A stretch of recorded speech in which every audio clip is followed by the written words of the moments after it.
ሰላም ሰላም ሰላም፣ እንዴት ናችሁ? አማን ነው። ክብሩ ይስፋ እናትና ልጁ።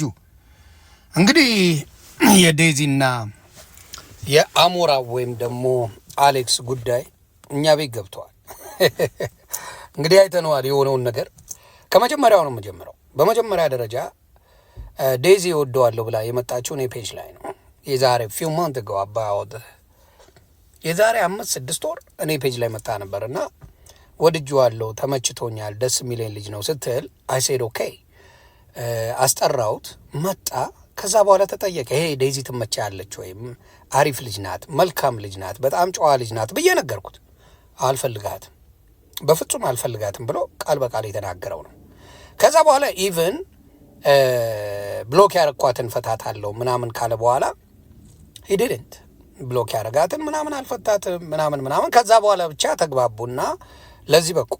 ለዚህ ሲበቁ ደግሞ እናትየው ስታቂ ይህንን ጉዳይ እናትየው አልደገፈችም።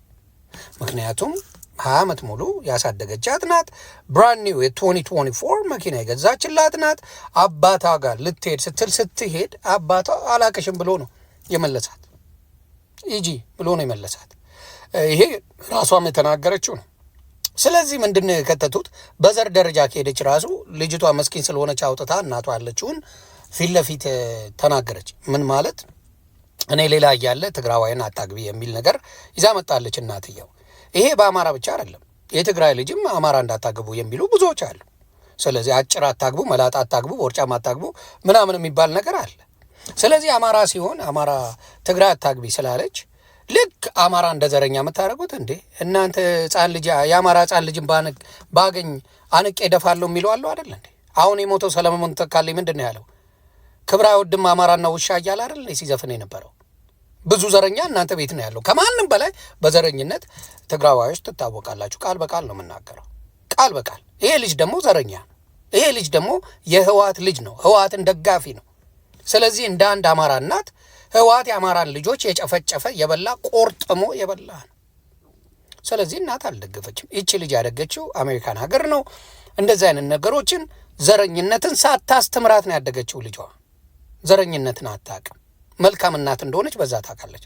ልክ እሱ እንደሚያስተዳድራት፣ ልክ እሱ ህይወቷ እንደሚቀይራት፣ ልክ እሱ አንድ ነገር እንደሚያደርግላት አድርጋችሁ የእሱን ጨዋነት ልትነግሩን ትፈልጋላችሁ። ልጁን የምናውቀው ልጅ ነው ሶሻል ሚዲያ ላይ። ልጁ ከዚህ በፊት አዱ የምትባል ኤርትራዊ ከሊቢያ የምትረዳው የነበረች ብዙ ነገር ያደረገችለት ገንዘብ ስትሰጠው የነበረ ጎፈንድሚ ተከፍቶ ለክፈትልሽ ብሎ ገንዘቧን ቁርጥም አድርጎ የበላ እንደሆነ እናንተ ታውቃላችሁ አይደለም? ለምንድን ነው እውነታን መደበቅ የፈለጋችሁት? ሁለተኛ አንድ ወንድ እውነት የሚወዳት የሚያፈቅራት የሚያከብራት ከሆነ በተጫወተው ጌም ምን ባለው ነገር እሱ ነው ትኬት ቆርጦ የሚያመጣት፣ ትኬት የሚቆርጥላት፣ ሆቴል የሚያመቻችላት፣ ሁሉ ነገር የሚያደርግላት እሱ ነው መሆን ያለበት ወይስ እሷን አከፍላ የምትሄደው? ሌላው ዴዚ ስራ የላትም፣ ስራ አልሰራችም። ኢትዮጵያ ፌመስ ልሁን ሰው ወዶኛል ብላለች። እናትየው ሰምታት እኔ ቤትም ስንነጋገር እናትየው እሺ ብላ ስራዋን እርግፍ አድርጋ ከልጇ ጋር ሄደች። ክሊፕ ሰሩ፣ ሌላም ነገር እያደረጉ ነበር፣ ፕሮሞት እያደረጉ ነበር፣ አብረው እየሰሩ ነበር። ገባና ይሄ እናቷ ትበድላታለች ማለት ጀመረ። ከዛ በፊት እኔ ቤት ከእናቷ ጋር እየገባች ትጫወት ነበር፣ ይስቁ ነበር። ከእናትየው ጋር ያላቸው ሪሌሽንሽፕ ያስቀና ነበረ።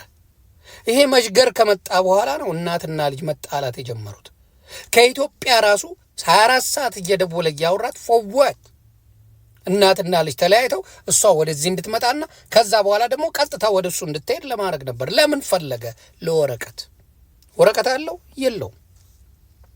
ለወረቀት ፈለጋት፣ አድቫንቴጅ ለመውሰድ ፈለገ። ስለዚህ ይሄን ነገር ሁላ እያረግ አልፈልግም ካለችና ዲስስፔክት እናቷን እያረግ እናቷን ክፉ እየተናገርክ እንዴት ብላ ነው ካንተ ጋር የምትሆነው? እንዴት ብላ? ጨዋ ልጅ መሆኗን ስላወቅ ነው የመጣኸው እንዴ? እውነት ነው ዘረኝነት አላቅም ትላለህ እንዴ? ግጥም አድርገህ የምታውቅ ነህ። ግጥም አድርገህ ህወሓት በዘረኝነት ያሳደገ ሰው ነው። አትዋሽ፣ አታጭበርበር። ለጥቅም ነው ልጅቷን የፈለግካት። የሚያሳዝነኝ ግን እቺ ምስኪን ልጅ ምንም ስለማታውቅ ፍሪደሜን ስትረሲን ምናምን ላቁም ብላ መሯሯጥ የፈለገችው እሷን ከእናቷ ጋር አስታርቃ ከሱ ጋር ለመሆን ነው። ዴዚ ወደፊት ትማርበታለች። አሁን አዲስ ስለሆነች ምንም ስለማታውቅ ተሸውዳ ነው። የከተማ ልጅ ብትሆን አትሸውዳትም። በዘር ለተጠመቃችሁ በዘር መብቷ ነው ምናምን ለምትል ልፋጫም ልጅ አልወለዳችሁም፣ ልጅ የላችሁም። ልጅ ያለው ሰው ለልጁ መልካም ነገር ነው የሚበኘው። ኮሌጅ እንድትሄድ ነው የምትፈልገው። ትልቅ ደረጃ እንድትደርስ ነው እናት የምትፈልገው። ኢቭን ሚስጥር የነገረችኝም ፊት ለፊት ስናገር፣ ፊት ለፊት ማለት ሜዲኬሽን ትወስዳለች የተባለውን በፍጹም አላረገውም ብላ ፐብሊክ ላይ አልተናገረችም። እናት እንደዛ ናት። እናንተ ግን ታሳፍራላችሁ። ከእናት የበለጠ ለእሷ ያዘናችሁ የምትመስሉ ስራ ሰርታ አታውቅም። ዴዚ ምንም አታውቅም። እናቷ ናት ኤቭሪቲንግ የምታስተምራት። እናትም አባትም ሆነ ያሳደገች እናትን እዚህ ሶሻል ሚዲያ ላይ መጣችሁ መብቷ ነው ምንድን ነው ትላላችሁ። ከዚህ በፊት ለምን ዴዚ ከቤት ልውጣ አላለችም? አንተ ከመጣ በኋላ አንተ ነቀርሳ ከመጣ በኋላ ነው ቤተሰብ ልትነጣጥል የመጣው አንተ ከመጣ በኋላ ነው። ከዛ በፊት ምንም አይነት ከቤተሰብ ጋር አንድም ችግር አልነበረባትም። ስለዚህ ሲንግል ማሞች እኔ ያሳዝኑኛል። ወንድም ቢኖራት አባት አጠገቧ ቢኖር እንደዚህ አትደነፋም ነበር፣ እንደዚህ አትበጠረቅም ነበር። እናቷን የጠላ እሷን ሊያፈቅር ሊወድ አይችልም። ይሄንን ነው ምለው። ስለዚህ ከዚህ ነገር ብዙዎቻችሁ ብትማሩ መልካም ነው። ዴዚዬ ምንድን ነው ምነግርሽ? ልጅ ነሽ፣ ፍቅር ላይ ነሽ። ወደፊት ግን እውነተኛ ነገሩን ስታቂ ትማሪበታለች ብዬ አስባለሁ። ሰላማችሁ ይብዛልኝ። መልካም ጊዜ ይመቻችሁ።